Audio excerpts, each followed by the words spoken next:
Ya, bagian sampai pada setelah Nabiullah Adam, siapa yang kedua? Nah, sebenarnya sebelum Nabi Idris itu ada namanya Nabi Syed, tapi tidak termasuk dalam Rasul. Nabi Syed. Nah, kisah tentang Nabi Idris atau riwayat tentang Nabi Idris itu tercurah di dalam surat Maryam ayat 56 dan 57. Wadkur fil kitabi Idris, dan ceritakanlah, ini perintah Allah kepada siapa? Kepada Nabi Muhammad. Dan ceritakanlah wahai Muhammad. Ya, seolah-olah Allah berbicara seperti itu kepada Nabi Muhammad. Kepada mereka itu siapa? Kaum-kaum kafir, kaum-kaum yang mengingkari tentang keberadaan Rasulullah dan nabi-nabi sebelumnya. Kisah Nabiullah Idris di dalam Alkitab atau di dalam Al-Quran ini. Innahu kana siddiqon nabiyya. Sesungguhnya dia, Nabiullah Idris, adalah orang yang sangat mencintai kebenaran. Siddiq dan nabiyya. Dan ia, Nabiullah Idris, adalah seorang nabi. Kemudian wa rafa'nahu makanan aliyya, dan kami, Allah, telah mengangkatnya ke martabat yang tinggi. Nah, ini tentang Nabiullah Idris. Nabi Idris itu adalah nabi yang lahir di bangsa Babylon. Babylon itu berasal dari bahasa Suryani, yang letaknya di antara dua sungai. Maka Babylon itu artinya sungai, karena kota Babylon itu terletak di antara dua sungai. Kemudian Nabiullah Idris, nama aslinya adalah Akhluf, Nabi Akhluf atau Hinuf. Nah, kenapa diberikan nama Idris? Karena Nabi Idris ini banyak mempelajari kitab-kitab dari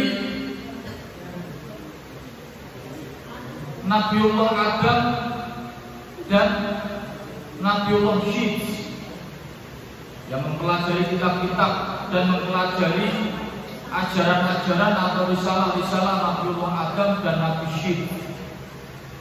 Jadi Nabi Idris itu termasuk orang yang banyak belajar. Nah, Idris berasal dari bahasa Arab yang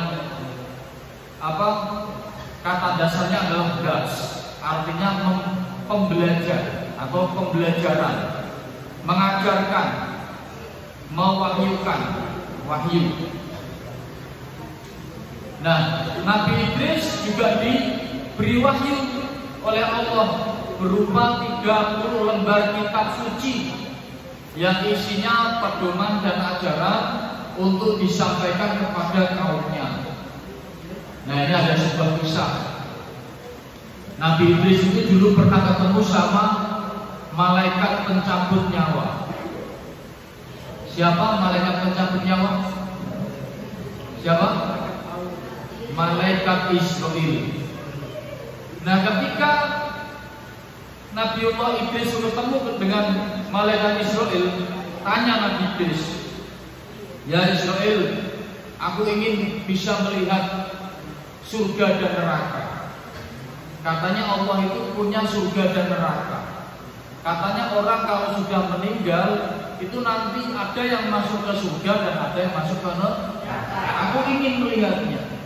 Kemudian dijawab oleh malaikat Israel, "Ya tidak apa-apa, tapi ada syaratnya." Apa? Syaratnya kamu harus mati dulu. Nyawamu harus aku cabut, baru kamu bisa ke surga atau ke neraka. Nah, sampai kemudian ya sudah, tidak apa-apa. Sekalian aku ingin merasakan bagaimana nyawa ini lepas dari jasadku. Nah, akhirnya Nabi Idris diambil nyawanya sama malaikat Israil. Wah, merasakan pahit dan getirnya nyawa keluar dari raga. Pertama diajak ke neraka. Nabi Idris diajak ke neraka. Diajak ke neraka itu baru melihat itu sudah tidak perasan, sudah langsung ajak pulang. Karena apa? Karena hawanya, suasananya itu sangat tidak enak. Di sana penuh dengan sungai-sungai nanah dan darah. Kemudian banyak orang dan jin itu menjadi apa? Kalau menjadi bahan bakarnya neraka. Jadi banyak orang berteriak-teriak, sangat mengerikan dan sangat menyedihkan. Sehingga kemudian Nabi Idris tidak kerasan, cepat-cepat pengen keluar dari neraka, tidak kuat. Nah, kemudian Nabi Idris diajaklah oleh malaikat Israil ke surga. Sampai surga, sampai sana tidak mau pulang. Kerasan, enak, surga tidak mau pulang. Ya udah, aku kalau gitu tak di sini saja, ya kan? Saya tak di sini saja, saya tak di surga saja. Karena apa, di dunia itu tugas seorang nabi dan rasul itu sangat berat. Ya, belum lagi kalau kaumnya tuh seperti kaumnya Nabi Idris ini kan, itu kan termasuk kaum Qabil. Kaum Qabil itu kaum yang menyembah matahari. Jadi susah untuk diarahkan menyembah Allah, itu susah. Nah, kemudian berdoa kepada Allah Nabi Idris itu, ya Allah, saya tak di surga saja, saya tak hidup di surga saja ya Allah. Nah, karena kesolehan dan ketulusan serta kesabaran Nabi Idris, maka Allah mengabulkan doanya Nabi Idris. Ya nggak apa-apa, kamu saya izinkan di surga, tapi kamu tidak bisa kembali ke jasadmu. Kamu berarti sudah mati. Ya sudah, berarti Nabi Idris tidak bisa kembali ke nyawanya, tidak kembali ke jasadnya, mati atau meninggal, wafat. Dan sampai sekarang Nabi Idris masih di surga, hidup abadi di surga sampai sekarang. Yaitu kisah Nabi Idris bertemu dengan malaikat Israil. Nah, kaumnya namanya kaum Qabil atau penyembah api, tidak menyembah Tuhan, menyembahnya api. Nah, dikatakan dalam riwayat, dalam 1 minggu Nabi Idris 3 hari untuk berdakwah, 4 hari untuk beribadah kepada Allah. 3 hari untuk berdakwah, 4 hari untuk beribadah kepada Allah. Nah, ini ada beberapa pendapat yang masyhur. Nabi Idris berdakwah ke daerah Irak kuno.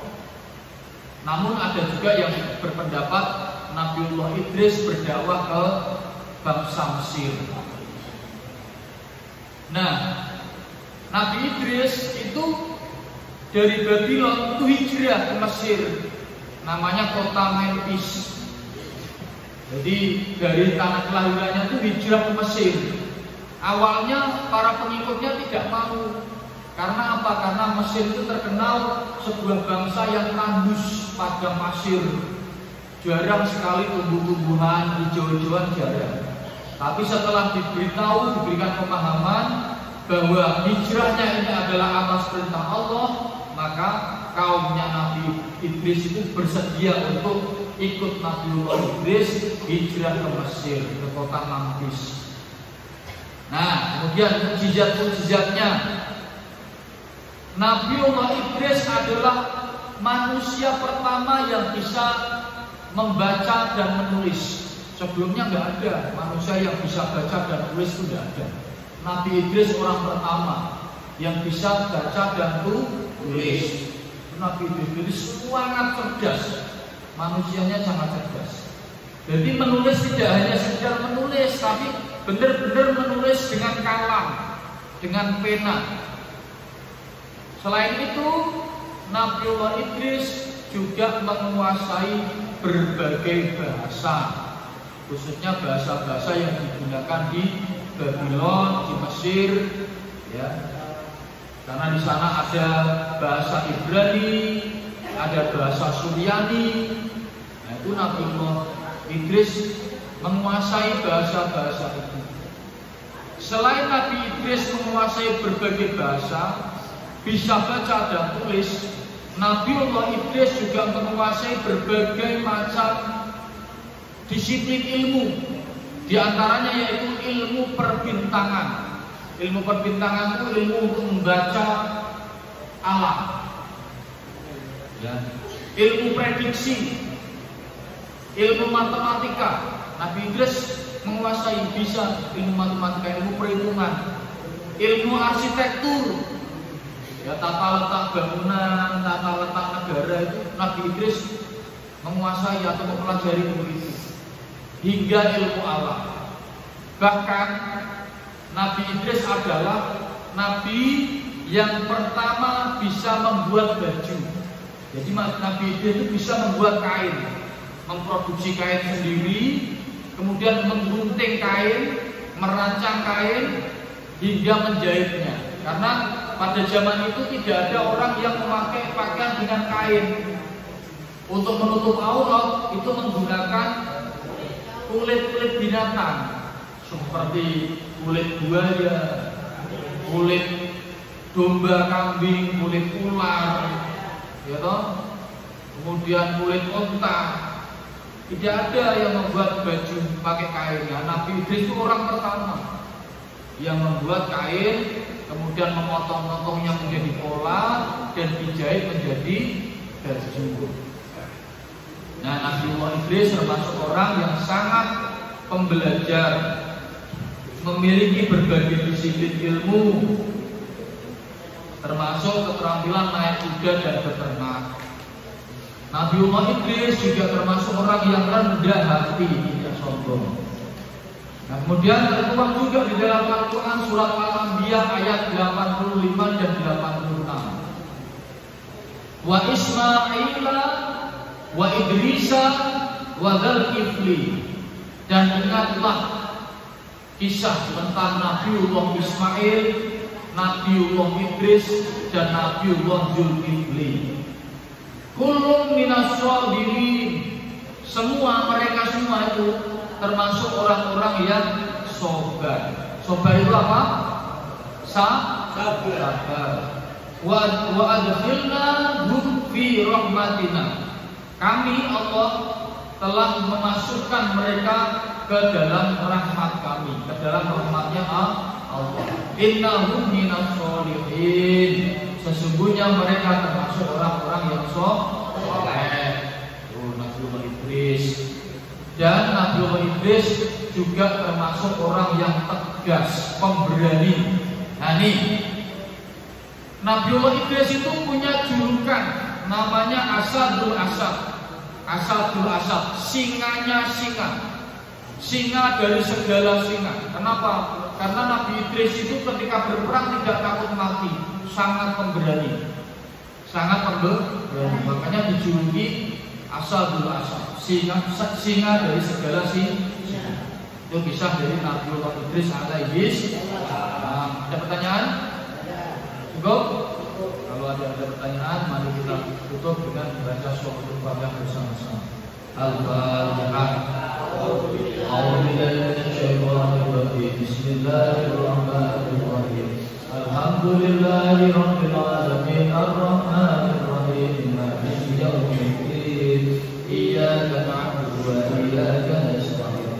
Ihdinas siratal mustaqim, siratal ladzina an'amta 'alaihim